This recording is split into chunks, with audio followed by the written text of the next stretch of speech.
come on in, take your shoes off, have a seat, and consider staying a while by clicking that subscribe button.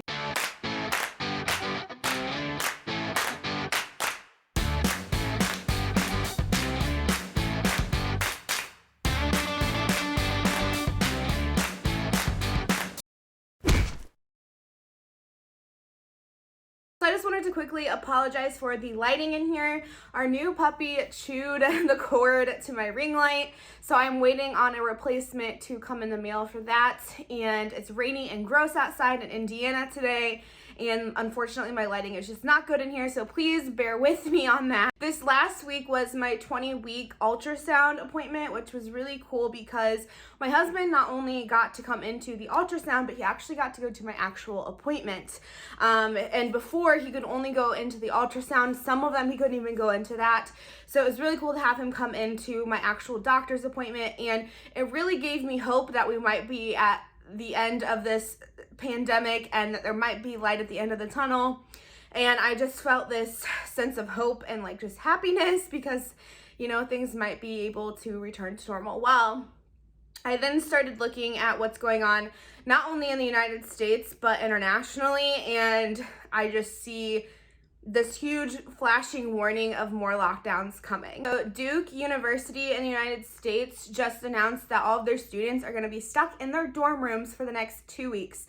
They're not allowed to go to classes, they're not allowed to go to the cafeteria, they're not allowed to leave their room, and the only people they have contact with is their roommates. I was not a prepper until recently, and so I know as a college student, I maybe had a box of Pop-Tarts and some ramen noodles, not very much to survive for 2 weeks. So I really hope they have a plan to feed students and that kind of thing, but that just does not sound fun. There are only one college that is reporting on this, but there is many reports coming from even local colleges here in Indiana saying that they might have to shut down their schools again because of spiked COVID cases on campus. On top of this, we have almost a third of our nation's states reporting that their COVID cases have doubled since January, and I actually have a list, so I'm going to read off the states that are saying that they have a COVID spike. That is Maine, New Hampshire, Massachusetts, Rhode Island, Connecticut, Pennsylvania, New Jersey, Maryland, Delaware, West Virginia, Michigan, Mississippi, Alabama, Minnesota, North Dakota, Montana, Idaho, Nevada, Oregon,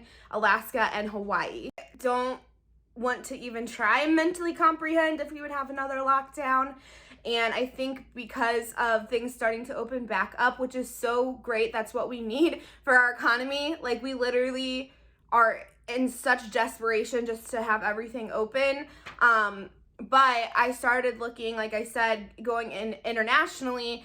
And just to give you a few examples, Siberia just went on a national-wide lockdown, closing all businesses except essential personnel. For the rest of the week. They said it could be longer, but right now it's for next Thursday, and that's because they've had 5,000 new COVID cases since Monday night. France has started lockdowns in the major cities, including Paris. Germany just announced there will be more strict guidelines on their COVID. So like when we first were in COVID, you know how they would like not let you meet unless it was just with your household, that kind of thing is what they're going back to. And they said that they are really encouraging their citizens to keep at least 2 weeks of food and water at their house because they can see a potential lockdown if the cases keep getting worse. Poland just said their rate of COVID has doubled since February, and they just implemented a 3-week countrywide lockdown.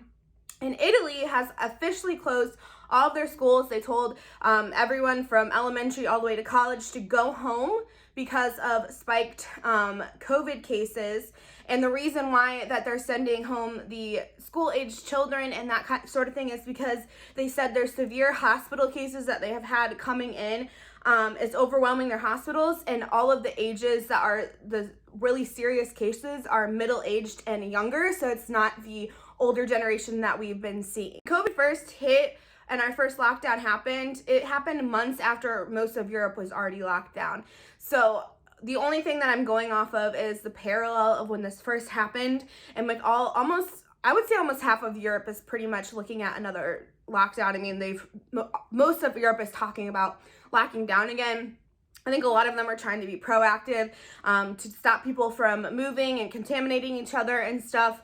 And so looking at how they're starting to shut down, I am speculating it's probably going to happen here, especially in the states that are seeing those COVID rises, probably the states that are next to those COVID rising states, which is really unfortunate because Indiana is like dead center in the middle of all of them. Like I said, it really sucks because it was so nice to have my husband at my full maternity appointments, and I don't know, I just really felt like we were really starting to get back into the groove of things. The places are starting to open up, and I think another lockdown is inevitable, you guys. I don't want to be the one to say it, but I think it's going to happen again, watching what's going on in Europe. The United States has been following the European country protocol since the beginning of this happening, and I just don't see us avoiding another lockdown. On top of these foreseeable lockdowns, the violence is rising in our country at an alarming rate, you guys, and these stimulus checks are just causing issues. The government is printing money that we don't even have. So these stimulus checks aren't even helping. It's just digging us in more debts, and people are starting to get more and more desperate. There's been so many cases across the nation of people actually going and stealing stimulus checks out of a mailbox. I think one in, I want to say it was Michigan, a mailman helped a guy steal an elderly man's stimulus check from his mailbox. So that tells you, you know, a government employee, he's even desperate even though he has a government job that's paying him. The housing, I forget what it's called, the one that like protects apartment living people, is going to be out this next month. So that means that landlords can actually start kicking out people for not paying their rent, which means homelessness is going to go up. It's just going to cause more violence. People are going to get more desperate. People are going to be hungry. They're going to be cold.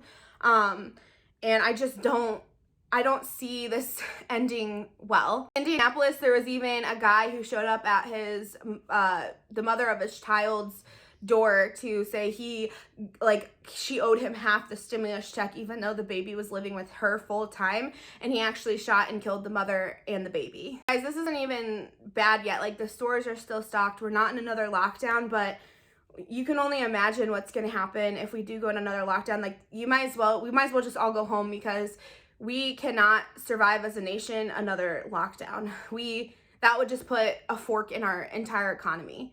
Like I said, watching Europe and also watching like universities and schools in our own nation start to shut down, I just think that a lockdown is inevitable at this point. My heart does go out to a lot of families right now, and I just really want to encourage you that I know a lot of you have bills to pay, you're behind and stuff, we are too, but use as much as your stimulus check as you can to start stocking up on items, because it doesn't look good. If anything, you know you are going to be locked down probably soon, so you want to make sure that you have at least a 2-week supply of food and water at your house. But you guys, I just want to give you this warning, because violence is going up, and I care about each and every one of you as my subscriber family, and I just want to make sure that you guys are prepared and knowing what's going on. I actually had someone comment to like keep politics off my channel or something, that it should just be about prepping, and I didn't mean to be snarky back. I feel like my reply kind of came off that way, but like,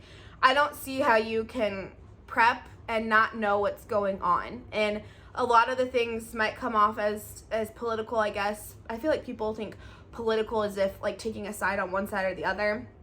You guys know what side I stand on this channel, but I don't see how you can be fully prepared if you don't know what's going on and what's coming at you. So I will continue to discuss politics on this channel. I'm sorry if that offends some of you, but like, honestly, that's the best way that we can be prepared, is knowing what's going on around us and having a heads up, so we're not trampled and panic buying and just being, you know, out of date. I think knowledge is power. Knowledge is the biggest weapon that you possibly can have, and knowing what is happening going around you, because I know a lot of people, it's a taboo subject, a lot of people don't like to talk about it, but what's happening in politics will affect you and your family personally, especially right now, especially with COVID, especially with these lockdowns in our economy, and I think we just need to be alert and paying attention. All right, thank you guys so much for watching this video. Let me know in the comment section down below, do you think we're going on another lockdown? What do you think of what's going on in Europe? Let me know in the comments down below. Make sure you guys give this video a big thumbs up. It's free, it only takes a second, and it really helps my channel out. And I'll see you guys all in the next one. Bye!